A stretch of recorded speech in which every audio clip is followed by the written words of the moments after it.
बच्चों बहुत स्वागत है आप लोगों का केमिस्ट्री क्लास में। मैं हूं आपका केमिस्ट्री टीचर सुनील यादव। तो बच्चों आज मैं आपके साथ एक नए टॉपिक के साथ आपके साथ हूं और टॉपिक आज मैंने लिया है संकरण की गणना। बच्चों आज मैं आपको यह बताऊंगा कि यौगिकों में जब आपको संकरण की गणना करनी हो तो संक्षिप्त में आप किस तरह से इसका निर्धारण करेंगे। ये एक तरह के अंकित प्रश्नों में आपको काम आएगा। चलिए तो हम चलते हैं बच्चों संकरण की गणना में। मैं आपको बता दूं बच्चों, जो टॉपिक मैंने लिया है सबसे पहले संकरण।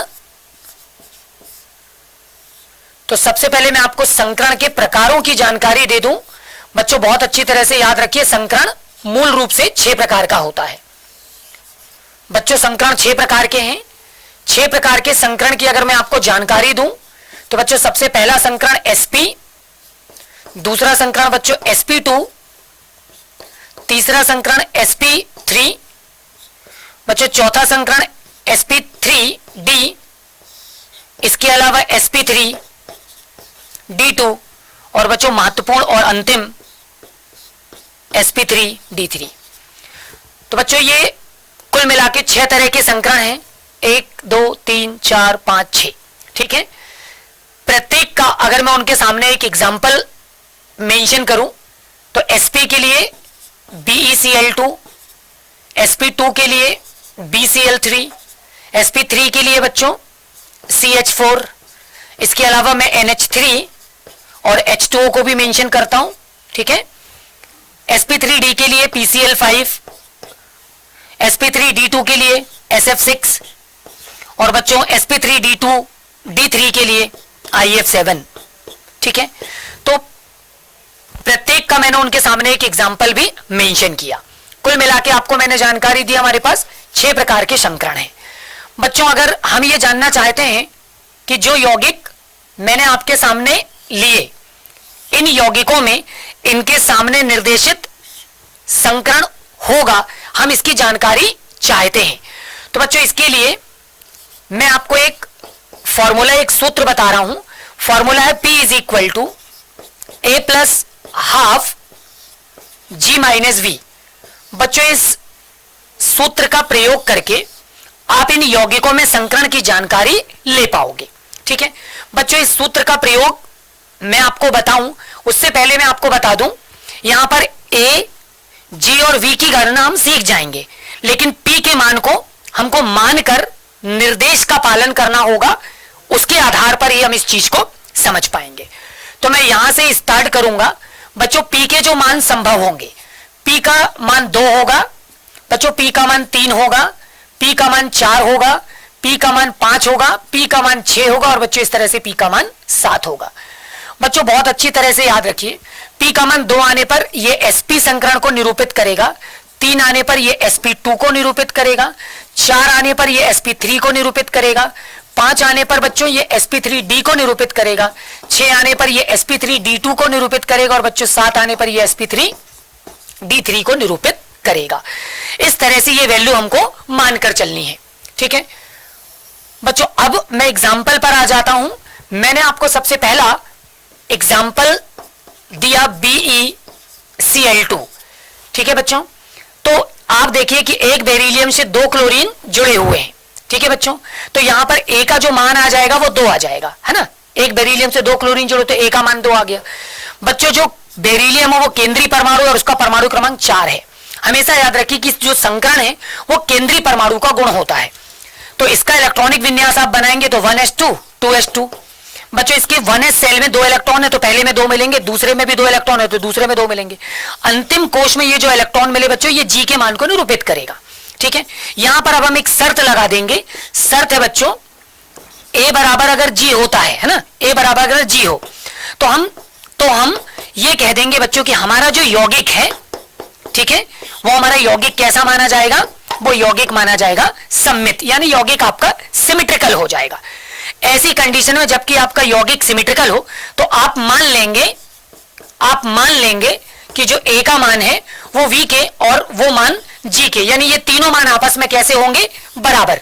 हमेशा याद रखिए शर्त है कि यदि A का मान G के बराबर है तो उस कंडीशन में ही आप यौगिक को सममित मानेंगे। और ऐसी कंडीशन में ही आपको मानना है कि ए का मान वी के और ये मान जी के बराबर होंगे, यानी तीनों मान आपस में बराबर हो जाएंगे। बच्चों इसके आधार पर याद करिए, मैंने आपको अभी फार्मूला दिया था, P is equal to a plus half g minus we.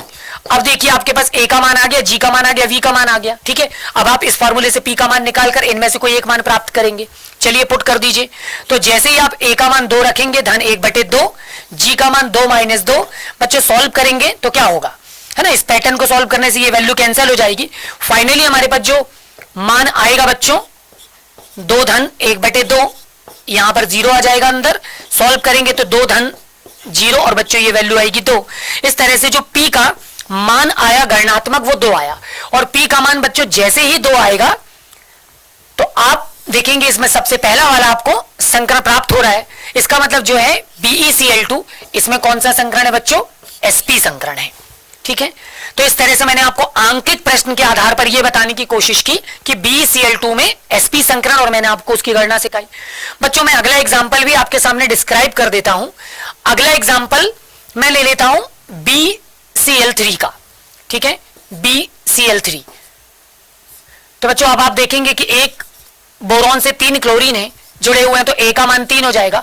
केंद्रीय परमाणु बोरॉन का परमाणु क्रमांक 5, इलेक्ट्रॉनिक विन्यास हो जाएगा 1s2, 2s2 और 2p1।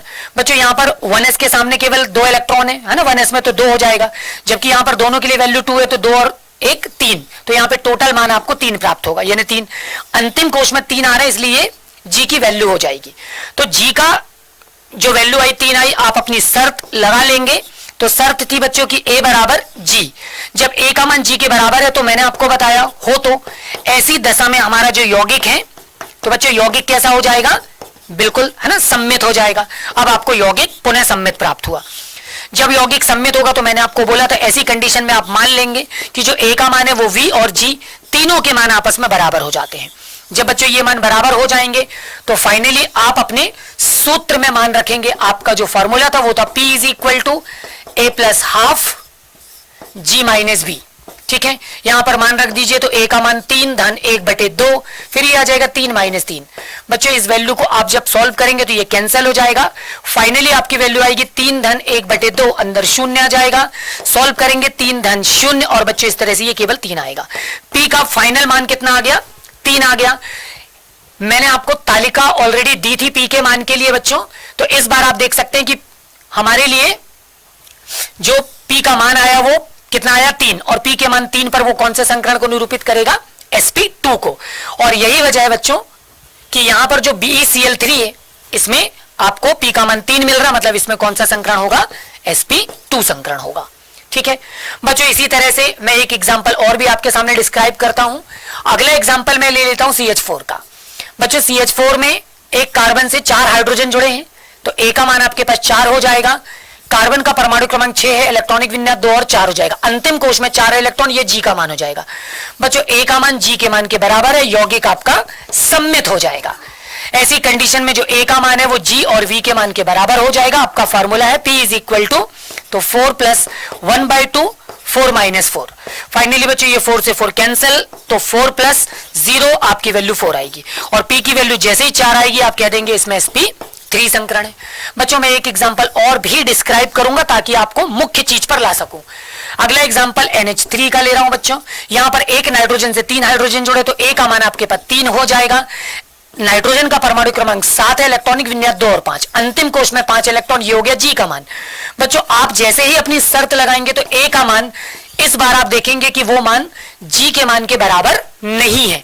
तो अब ऐसी कंडीशन में बच्चों आपका जो भी यौगिक होगा, अब आपका यौगिक वो सम्मित नहीं होगा, बल्कि आपका जो यौगिक है वो कैसा हो जाएगा बच्चों, वो असम्मित हो जाएगा, यानी अनसिमेट्रिकल हो जाएगा आपका कंपाउंड। बच्चों जब कंपाउंड अनसिमेट्रिकल हो जाएगा तो हम मानेंगे कि ए का जो मान है वो वी के बराबर तो होगा, लेकिन ये दोनों ही मान जी के बराबर नहीं होंगे, ठीक। अब ये सिचुएशन अप्लाई हो जाएगी। अब बच्चों हम फिर से अपना फार्मूला अप्लाई कर देंगे। हमारा फार्मूला है P is equal to a plus half g minus b, ठीक है। तो बच्चों ए का मान ए का मान हमारे पास 3 आ रहा है, ठीक है, प्लस 1/2, जी का मान 5 आ रहा है जबकि वी का मान 3 आएगा, ठीक है बच्चों। इस तरह से जब आप वैल्यू रखेंगे तो 3 + 1/2, 5 में से 3 माइनस होगा तो यहां पे 2 आएगा, 2 से 2 कैंसिल, तो फाइनली 3 धन 1 यानी आपकी वैल्यू 4 आएगी। तो पी का मान 4 आया और जब भी पी का मान 4 आएगा ये निरूपित करेगा sp3 संकरण को।